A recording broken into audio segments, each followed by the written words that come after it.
rasa takut. Orang kalau sudah puasa, jangankan untuk makan, kumur-kumur pun dia takut.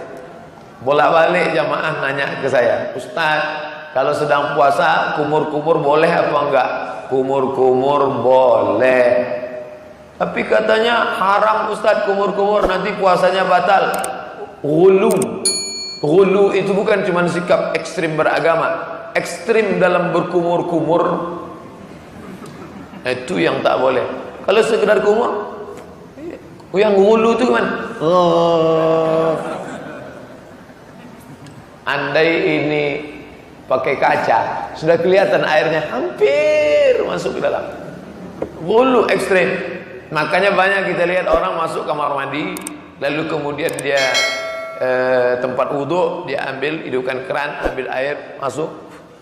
Sekali dia masukkan air ke mulut, tapi ngeludahnya sampai mungkin 5 kali. Kenapa ente ngeludah sampai 5 kali? Sekali aja kan habis.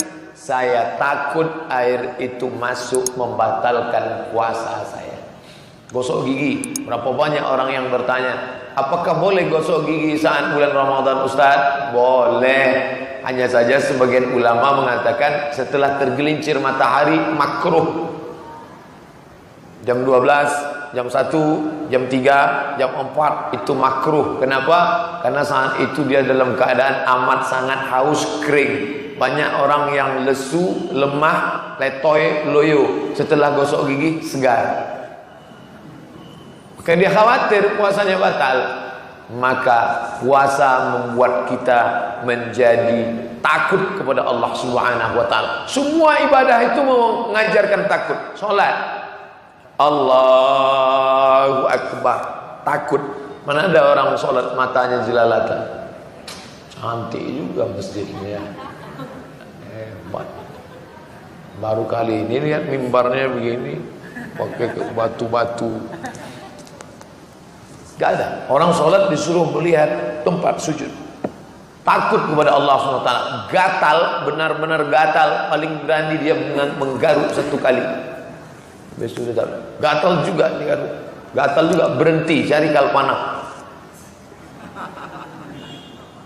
Kena penyakit kurap, penyakit kulit. Oleh sebab itu sholat membuat orang merasa takut.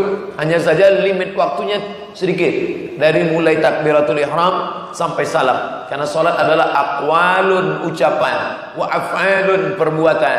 Mufattatahatun bit takbir, dibuka dengan takbir, wa muhtatamatun bit taslim, ditutup dengan salam.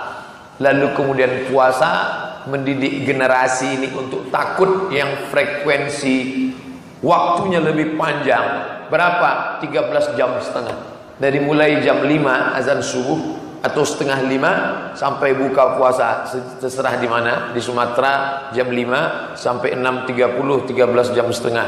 Di sini pun di Pulau Jawa lebih kurang begitu juga. Andai dia setengah 5, nanti pukul 6, 13 jam setengah. Selama 13 jam setengah itu takut ngelihat sembarangan, puasa saya rusak. Takut berkata yang tidak benar, puasa saya rusak. Idza qulta li sahibika ansit, kalau kau katakan kepada saudaramu ketika khatib sedang naik khutbah Jumat, tiba-tiba engkau katakan kepada teman di sebelahmu, diam, faqad laghauta, engkau sudah melakukan perbuatan lagha. Wa man lagha fala jum'atalah, siapa yang melakukan perbuatan lagha tiada Jumat baginya. Bagi orang yang sedang sholat Jumat, singkat pendek, khutbah Jumat paling lama 30 menit selesai, tapi tetap dia takut ada yang lebih panjang. Apa itu? Idza syatamahu ahadun, engkau sedang puasa, tiba-tiba ada seseorang ngajak kamu kelahi, au qatalahu, atau ngajak engkau berperang, mengajak engkau berkelahi, mengeluarkan kata-kata, falyaqul, hendaklah engkau mengatakan inni shaim, inni shaim. Katakan 2 kali, inni shaim, inni shaim. Bukan aku tidak sanggup melawan ente, saya bukannya nggak sanggup berantem, saya bukannya nggak sanggup ngebalas, tapi inni shaim, aku sedang puasa. Inni shaim, aku sedang puasa. Sekarang sedang puasa. Tunggu ntar habis buka kalau mau tahu.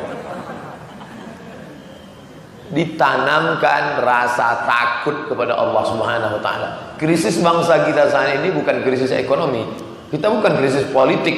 kita adalah krisis rasa takut. Seandainya pedagang-pedagang di pasar itu takut, maka tidak akan ada kecurangan timbangan. Hari ini apa yang terjadi? Semua timbangan curang. 10 on sampai di rumah timbang 9 on setengah. Dia makan haram.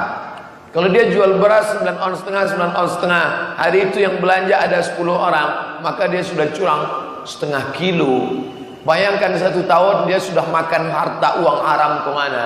Krisis ekonomi berawal dari krisis riba, karena orang tidak lagi takut makan riba. Takut. Kenapa macet total? Macet karena jalan kecil. Tidak akan macet kalau kendaraan sedikit. Kenapa kendaraan banyak? Karena orang tidak takut lagi mengambil riba. Bayar DP sedekian, lalu kemudian riba. Yamhaqullahu riba wa yurbis sadaqat. Allah akan mengecam, menghancurkan riba dan menumbuhkan sedekah. Katanya orang yang riba itu hancur. Kenapa mestinya hebat? Kenapa hebat? Dia sudah menghancurkan sendi-sendi yang lain. Perekonomian umat hancur. Anak-anak muda yang mau berkarir tidak lagi dapat dana segar dari orang-orang kaya, karena orang kaya menumpuk uangnya di bank konvensional, lalu setiap bulan dia mau hasil untung. Tidak lagi ada mudharabah, tidak lagi permodalan, tidak lagi bagi hasil. Gara-gara apa? Orang tidak ada rasa takut. Rasa takut dalam hati orang hilang. Istri tidak lagi takut pada suami. Suami tidak lagi takut kepada Allah karena tidak menunaikan hak istri. 5 kewajiban dia hilang. Makan, pakaian, tempat tinggal, pendidikan, perhatian. Anak-anak tidak lagi ada takut kepada Allah, sampai meletakkan orang tua di panti jompo, sampai membiarkan orang tua tidak makan, tidak minum. Paling dahsyatnya lagi, menuntut orang tua hanya gara-gara menebang sebatang pohon kayu yang diameternya kecil luar biasa, tapi sudah dituntut ke pengadilan. Orang tidak lagi ada rasa takut. Maka generasi terbaik dididik dengan puasa menanamkan rasa takut kepada Allah Subhanahu wa taala.